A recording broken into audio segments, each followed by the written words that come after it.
अस्सलाम वालेकुम जी, कैसे हैं आप सब। उम्मीद है कि सब ठीक ठाक होंगे, खुश होंगे, मुझे दुआ में याद रख रहे होंगे। मेरी फैमिली को आप सब मेरी दुआ में याद है।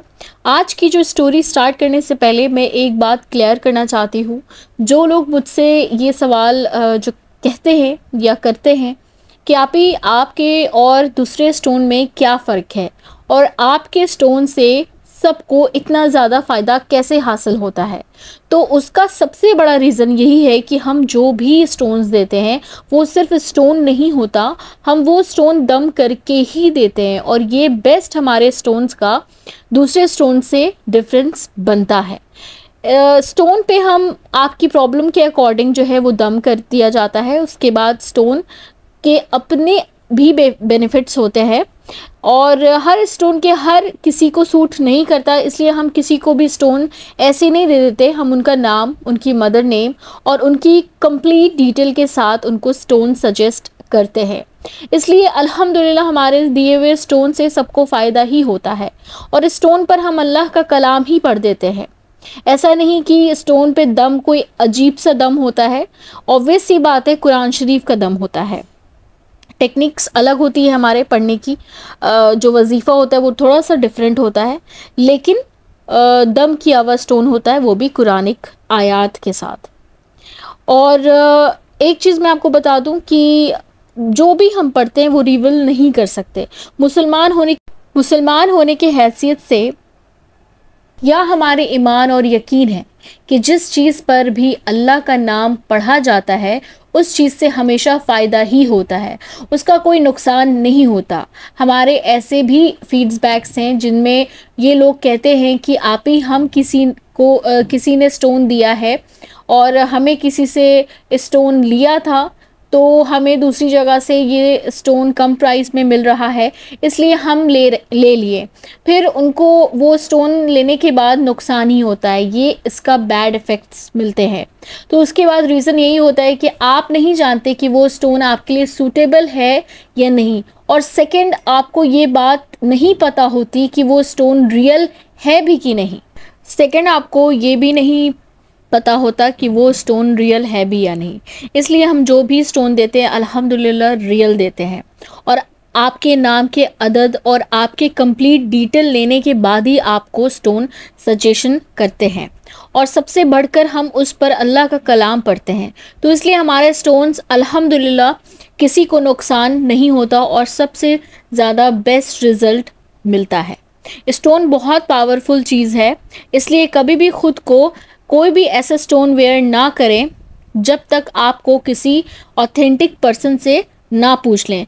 क्या पता आपके साथ असरात का मामला हो तो बिगड़ जाए बात, क्या पता आपके साथ बंदिश का मामला हो वो भी बिगड़ जाए बात, क्या पता आपका काम हो रहा है और अगर आप गलत स्टोन पहनते हैं तो वो काम ख़राब भी कर सकता है। तो ऐसा नहीं है कि कोई स्टोन आपको दे रहा है तो आपने लेना ही है उनसे। बिल्कुल आप अपना पूरा अच्छे तरीके से टेस्ट कर लें कि वो प्रोडक्ट जो है वो सही है या नहीं, क्या वो ऑथेंटिक आपको चीज़ दे रहा है या नहीं दे रहा, ये आपका जानना ज़रूरी है, क्योंकि यू आर इन्वेस्टिंग समथिंग और जिसमें आप इन्वेस्ट करते हैं उसको देखना बहुत ज़्यादा ज़रूरी है, क्योंकि गलत स्टोन आपके फ़ायदे के लिए जहां नुकसान दे सकती है। हमें डेली हज़ारों लोग कांटेक्ट करते हैं, इसलिए हमें पता है अगर गलत स्टोन पहन लें तो कैसे कैसे नुकसानात होते हैं। इसलिए इस बात को बहुत ज़्यादा ख्याल रखें और स्टोन के मामले में हर किसी पे ट्रस्ट नहीं करें। आपका ही नुकसान होगा, मेरा कोई नुकसान नहीं होगा। मेरा काम आपको गाइड करना है, आपको सिंसियर करना है, आपको एक सिंसियर एडवाइस देना है, इसलिए मैं आज इस टॉपिक पे बात कर रही हूँ। तो चलते हैं आज की मिरेकल स्टोरी की तरफ। आज की miracle story again love marriage से ही रिलेटेड है, लेकिन इनको मैंने वो स्टोन दिया था जो मैंने बहुत कम मेंबर्स को दिया है और वो स्टोन रोज़ क्वार्ट्स है। आप लोग देखे होंगे कि मैं रोज़ क्वार्ट्स का ज़्यादा नहीं लगाती हूँ ऐड और ना ज़्यादा मैं बात करती हूँ इसके बारे में, क्योंकि बहुत कम मेंबर ऐसे होते हैं ना जिनको मैं देती हूँ और मुझे समझ में आता है तो मैं देती हूँ। लेकिन ये गोल्ड स्टोन में मैंने दिया था इनको रोज़ क्वार्ट्स। ये जो स्टोन है वो गोल्ड में पहनना ज़्यादा इफ़ेक्टिव है, इसलिए मैंने ये स्टोन ज़्यादा मेंबर्स को नहीं दिया। तो सुनते हैं इन सिस्टर की स्टोरी। अस्सलाम वालेकुम आपी, मेरी दुआ है कि आप और आपकी फैमिली बिल्कुल ठीक होंगी। जैसे आप अल्लाह की रज़ा के लिए लोगों की हेल्प करती हैं, अल्लाह आपको इसका बेहतर अजर अता करेंगे। आमीन जी सुमा आमीन। आपी, मेरी स्टोरी ये है कि मैंने जिनको पसंद करती हूँ वो मेरे कज़न हैं और बचपन से ही हमारा रिश्ता फ़िक्स हो गया था और ये रिश्ता हमारे नाना ने किया था। मेरे और उनके पेरेंट्स को कभी भी इस रिश्ते से कोई एतराज़ नहीं हुआ। हम जब से बड़े हुए हमें यही बताया गया कि हमारी शादी होगी, इसलिए हम दोनों का रिलेशन एक दूसरे के साथ ऐसा नहीं था जैसे हम बाकी कज़न के साथ था। बचपन में तो इतना कुछ नहीं समझ में आता था, लेकिन जब मैं बड़ी हुई तो हम दोनों एक दूसरे को पसंद भी करने लगे। हमारे पेरेंट्स को भी इस बात का कोई एतराज़ नहीं था, लेकिन उन्होंने भी कभी कोई ऑब्जेक्शन नहीं किया और ना ही हम पे कोई पाबंदी लगाई, क्योंकि हमारे रिश्ते बचपन से ही फिक्स था। वो मेरी हर बर्थडे सेलिब्रेट करते थे और मैं उनकी हर बर्थडे सेलिब्रेट सरप्राइज़ देती थी। आप ही, हमें तो कभी ख्वाब में भी नहीं सोचा था कि हमारा रिश्ता में कभी कोई प्रॉब्लम आ सकती है, क्योंकि मोस्टली पसंद की शादी में ये इशू होता है कि कभी लड़की की फैमिली नहीं मानते तो कभी लड़के के फैमिली नहीं मानते। लेकिन हमारे साथ ऐसा कोई इशू नहीं था, इसलिए हमें कोई कभी नहीं लगा था कि हमारे लिए कोई रिश्ता को लेकर कभी कोई प्रॉब्लम होगी। कुछ ठीक चल रहा था और मेरा एमबीए के बाद मेरी फैमिलीज़ हमारी शादी की डेट फिक्स करने का प्लान कर रहे थे। मेरी नाना की विश थी कि मेरी शादी जल्द से जल्द हो जाए, लेकिन मैं चाहती थी कि मेरा एमबीए कंप्लीट हो जाए, उसके बाद शादी हो, क्योंकि मुझे नहीं आइडिया था कि हमारा रिश्ते में कभी कोई प्रॉब्लम आ सकती है। इसलिए मेरी फैमिली ने मेरे एमबीए के बाद मेरी शादी का डिसीज़न लिया था। आप ही, एक दिन अचानक ही मेरे नाना की तबीयत बहुत ज़्यादा ख़राब हो गई। अचानक इतनी तबीयत ख़राब हो गई कि उन्हें हॉस्पिटलाइज़ करना पड़ा और कुछ ही दिनों में उनकी डेथ हो गई। हम सब के लिए बहुत शॉकिंग था, क्योंकि नाना को ऐसा कोई हेल्थ इशू नहीं था जिनकी वजह से उनकी तबीयत ख़राब इतनी ज़्यादा हो गई। अल्लाह ने जिनकी जितनी ज़िंदगी रखनी है उतनी ही ज़िंदगी जीता है। मेरे नाना की डेथ के बाद स्टार्टिंग में तो सब कुछ ठीक रहा, लेकिन कुछ टाइम के बाद आहिस्ता आहिस्ता मेरे बाबा और मेरे अंकल में प्रॉपर्टी और बिज़नेस को लेकर इशू होने लगा।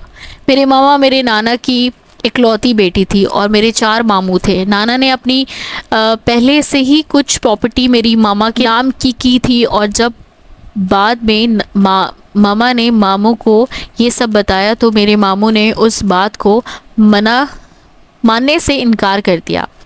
मेरे मामा मेरी वजह से और अपने भाई की वजह से खामोश हो गई, क्योंकि मेरे मामा मेरे बड़े मामू की बहुत ज़्यादा रिस्पेक्ट करती थी। कुछ टाइम तक तो ये बात किसी को नहीं पता चली, ये बात सिर्फ मेरी मम्मा और मेरे बड़े मामू के बीच ही हुई थी। लेकिन कुछ टाइम के बाद मेरी छोटी मामी ने ये बात मेरे बाबा को बता दी, और साथ ही साथ उन्होंने बहुत कुछ गलत भी बोला कि मामू ने मेरी मामा को बहुत इंसल्ट की और उनको काफ़ी बुरा भला बोला गया। उन पर इल्ज़ाम भी लगाया कि मेरी मामा ने ये सब ज़बरदस्ती अपने नाम करवाया है, जबकि मेरे मामू ने ऐसा कुछ नहीं कहा था। जब बाबा ने मेरी बात मेरी मामा से पूछी तो मामा ने ये बताया कि ऐसी कोई बात ही नहीं हुई थी, आपको जिसने भी बताया है वो बात बिल्कुल गलत बताई है। लेकिन मेरे बाबा ने मेरी मामा की बात पर ट्रस्ट नहीं किया। उन्हें लगा कि मेरी मामा मेरे मामू की मोहब्बत में खामोश हो रही हैं, और शायद मेरा रिश्ते की वजह से भी मामू के आगे कुछ नहीं बोल रही है। मेरे बाबा हमेशा से ही गुस्से की बहुत तेज़ रहे हैं और बहुत जल्दी जज्बाती भी हो जाते थे, और हमारी छोटी मामी ने ये सब इसलिए किया क्योंकि वो अपनी बेटी की शादी मेरे उन कज़न से करवाना चाहती थी जिनका रिश्ता मुझे बचपन से फ़िक्स था। मेरे मामा ने मेरे बाबा को समझाने की बहुत कोशिश की, लेकिन मेरे बाबा ने मेरी मामा की कोई बात नहीं सुनी और गुस्से में मेरे मामू के घर चले गए, और वहाँ उनकी मेरी बड़े मामू से बहुत ज़्यादा लड़ाई हुई, और ये लड़ाई इतनी बढ़ गई कि मेरे बाबा ने मेरे मामू ने एक दूसरे का रिश्ता और ताल्लुक़ भी ख़त्म कर दिया, और साथ ही साथ मेरे कज़न से मेरा रिश्ता भी ख़त्म कर दिया। सबने सुलह करवाने की बहुत कोशिश की, लेकिन मेरे बाबा अपनी बात से पीछे हटने के लिए तैयार ही नहीं थे और ना ही मेरे मामू से लड़ाई को काफ़ी साल गुजर गए। मेरे एमबीए कंप्लीट हो गया और जिस मंथ मेरी शादी का प्लान हुआ था, मुझे उस मंथ बहुत ज़्यादा रोना आया। मैं और मेरी कज़न एक दूसरे को बहुत पसंद करने लग गए थे और हम दोनों ही सिचुएशन से बहुत ज़्यादा डिस्टर्ब थे। उनकी फैमिली उनके लिए रिश्ता देखना शुरू हो गई थी। जब मुझे ये बात पता चली तो मैं बहुत ज़्यादा डिप्रेशन में चली गई। वजीफ़ा ढूंढते हुए मेरे सामने आपका चैनल मिरेकल स्टोरी आई। आपकी मिरेकल स्टोरी सुन के ऐसा लगा कि शायद अल्लाह ने मुझे खुद ही रास्ता दिखाया और अल्लाह मुझे खुद ही आप तक चैनल तक लेकर आए हैं। मैंने उसी दिन आपसे कांटेक्ट किया, आपने काफ़ी दिन बाद रिप्लाई किया, लेकिन जब मेरी और आपसे बात हुई, मैंने आपको सारी सिचुएशन बताई, आपने मुझे वजीफ़ा दिया। उसके बाद वजीफ़ा करने के बाद मेरी अम्मी का मूड मुझे काफ़ी चेंज नज़र आया और उसके बाद मेरी कज़न ने भी बताया कि मेरे मामू भी मेरे बारे में उनसे पूछने लगे थे और आप ही मेरे बाबा ने भी पहले की तरह गुस्सा करना छोड़ दिया था। मेरी मामी ने मेरे कज़न के रिश्ता अपनी बहन की बेटी से कर दिया था। एंगेजमेंट नहीं की थी लेकिन रिश्ते की बात कर दी थी। इस बात के बाद मैं बहुत ज़्यादा अपसेट हुई। मुझे लगा अब कुछ नहीं हो सकता, अब सब ख़त्म हो गया। लेकिन मेरे कज़न ने मुझे हौसला दिया और कहा कि मैं आखिरी वक्त तक अपनी फैमिली को रोकने की कोशिश करूँगा। मैंने जब ये बात आपसे डिस्कस की तो आपने मुझे दम रोज़ स्क्वाट्स का विद स्पेशल सूरह मरियम वजीफ़ा सजेस्ट किया। मैंने फ़ौरन ही स्टोन ऑर्डर कर दिया क्योंकि मेरे पास टाइम नहीं था और मेरी सिचुएशन बहुत डिफ़िकल्ट थी। दम रोज़ स्क्वाट्स फेयर करने के बाद मैंने स्पेशल वजीफ़ा स्टार्ट किया। अभी जब मेरे बाबा ने और मेरे मामों की लड़ाई हुई थी तो मेरे बाबा ने किसी को ये नहीं बताया था कि मेरी छोटी मामी ने मेरे बाबा को ये सब बताया है और ना ही हम ये जानते थे कि मेरी छोटी मामी ने मेरे कज़न से अपनी बेटी का रिश्ता कराना चाहती हैं। सब जानते थे कि मेरे कज़न के साथ बचपन से रिश्ता फ़िक्स हुआ है। मेरी मामी को लगा कि शायद मेरी मामा को लगा कि मेरी मामी मेरे कज़न को अच्छे लगते हैं, इसलिए उनका ज़्यादा ख्याल रखती हैं। आपका वजीफ़ा मैंने स्टार्ट किया तो आपका दम तस्बीह पर ही किया। माशाल्लाह मुझे आपकी दम तस्बीह पे वजीफ़ा करने के बाद बहुत अच्छा रिज़ल्ट मिला। हर चीज़ खुद ही नज़र आने लगी और हर बात से जैसे खुद ही पर्दा हट। जेमस्टोन्स और इंसान का ताल्लुक़ सदियों से चला आ रहा है। ये बेशकीमती पत्थर अल्लाह की बनाई हुई ऐसी नायाब शय है जिसमें अल्लाह ने कुछ असरात रखे हैं जो हमारी ज़िंदगी पर असरअंदाज होते हैं।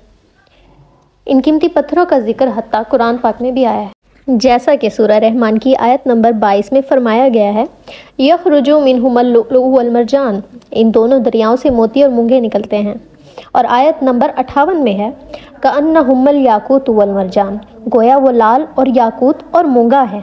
फबिअय्यि आलाइ रब्बिकुमा तुकज़्ज़िबान, और तुम अपने रब की कौन कौन सी नेमतों को झुटलाओगे। और सूरह वाक़िया की आयत नंबर 23 के मुताबिक, कअमसालिल लुअलुअल मकनून जज़ाअम बिमा कानू यामलून, पोशीदा रखे हुए मोती की तरह ये उनके अमाल के बदले में मिलेंगे। तहज्जुद मिरेकल आपके लिए लाया है ये कीमती स्टोन्स पावरफुल दम के साथ।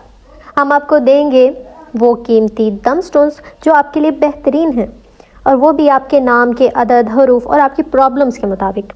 अगर आप भी जॉब या बिज़नेस में सक्सेस हासिल करना चाहते हैं या फिर आप सेहत की ख़राबी, रिश्तों की बंदिश, मनपसंद शादी, जादू के असरात, रुकावट, रिस्क की तंगी जैसे मसाइल का शिकार हैं, तो आज ही स्क्रीन पर नज़र आने वाले नंबर्स पे कांटेक्ट करें और अपने लिए बेहतरीन और कीमती दम स्टोन्स हासिल करें। बेशक अल्लाह की बनाई हुई कोई शय बेकार या नकारा नहीं है। अल्लाह की बनाई हुई हर शय कीमती और फ़ायदेमंद है। वो उस टाइम इतने गुस्से में थी कि बातों बातों ही मेरी मामा को फ़ोन किया और उन्हें बताया कि मेरी कज़न का रिश्ता फ़िक्स हो चुका है, कि मेरे भाई साहब को इतना सब कुछ बताने का कोई फ़ायदा नहीं हुआ। मेरे बाबा को मेरी मामी भाई साहब ही कहती हैं। मामा ने जब मेरी मामी से पूछा कि आपको क्या लगता था कि उनका रिश्ता कहाँ होगा, तो मेरी मामी ने कहा कि मुझे तो यही लगता था कि आपकी बेटी से अगर नहीं हुआ तो मेरी बेटी से रिश्ता करेंगे, क्योंकि वो बचपन से ही उनके घर रही और भाभी उसको बहुत ज़्यादा प्यार करती थी। मुझे तो ऐसा लगता था कि जैसे अगर अब्बा जान ये रिश्ता नहीं करते तो शायद भाभी मेरी बेटी से ही रिश्ता करती।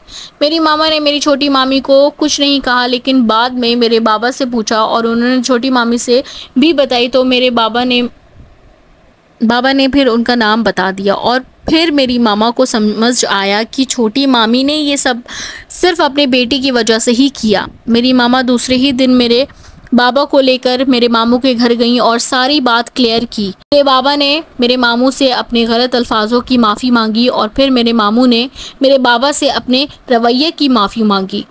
आप ही मेरे लिए तो वो दिन किसी ईद से कम नहीं था। मैं इतना ज़्यादा खुश थी कि मैं आपको बता नहीं सकती कि मैं बार बार अल्लाह का शुक्र अदा कर रही थी।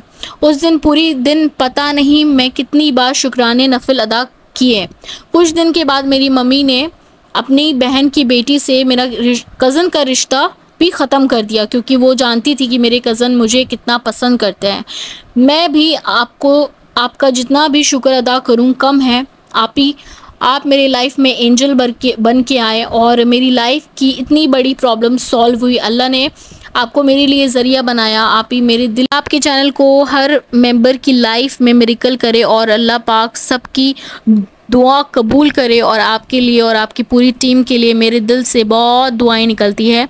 आप ही अल्लाह आपको, शीज़ा आपी को, आपके तमाम एडमिन को और आप सब फैमिलीज़ को हमेशा खुश रखे और हमेशा thank you so much sister. मुझे पता है कि आपकी स्टोरी बहुत ज़्यादा डिफ़िकल्ट थी और ये हाथ से निकली हुई रिश्ता जो होता है ना, हाथ से निकला हुआ रिश्ता था। माशाल्लाह से अल्लाह ताला ने आप पे रहम किया और आपकी दुआओं को सुना। देखिए रास्ता आपका ये था कि वजीफ़े और स्टोन से ही जाना था आपको, और अल्लाह ताला ने ये सारी चीज़ें आपको दिखाई। ठीक है जी, बहुत प्यारी स्टोरी थी। मैं मिलूँगी आपको नेक्स्ट वीडियो में, तब तक अपना बहुत ख्याल रखिए। अल्लाह हाफिज़।